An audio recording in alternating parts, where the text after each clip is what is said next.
এই আওয়াজ হবে না।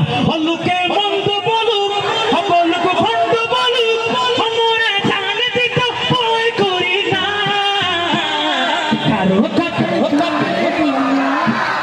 বলো না, কারো কথাই কান দেব না।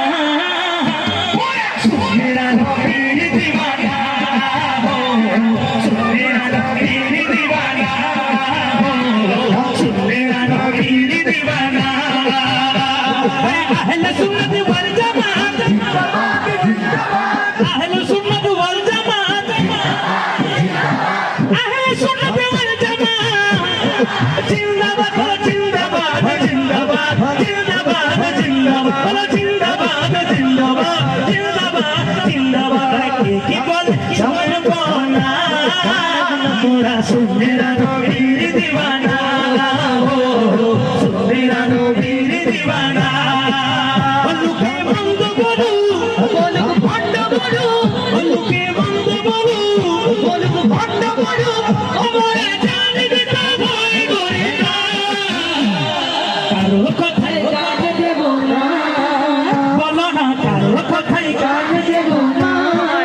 কি বলে এগুলো শোনার সময় আছে আমাদের? আপনাদের আওয়াজ দিয়ে প্রমাণ করে দেবেন। বলো কারো কথাই, বলো না কারো কথাই কান দেব না।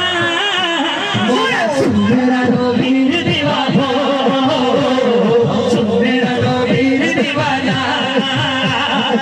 আহলে সুন্নাত ওয়াল জামাত আরে জিন্দাবাদ, আহলে সুন্নাত ওয়াল জামাত আরে জিন্দাবাদ, আহলে সুন্নাত ওয়াল জামাত জিন্দাবাদ, জিন্দাবাদ, আরে জিন্দাবাদ, জিন্দাবাদ, আরে জিন্দাবাদ, জিন্দাবাদ। নবীর তাসিমে একটু দাঁড়ালে কতজন কত কথা কয়, দিলে সালামি আমরা তো জানি, এদিলে ছোট শান্তি হয়। সবাই বল মোহাব্বতের আওয়াজে বলো ঠিক না বেঠিক, আরে ঠিক না বেঠিক, ঠিক বলো ঠিক না বেঠিক। চেনা বুঝার সে বুঝবে না, চেনা বুঝার সে বুঝবে না। আচ্ছা আমাদের দিলে একটা কষ্ট আছে কিনা? এই কষ্ট একমাত্র রসুল ছাড়া আর কেউ বুঝবে? রসুল ছাড়া আর কেউ বুঝবে না। এই জন্য কবি মোহাব্বতের আওয়াজে বলেন, আরে আশিক আশ্রিত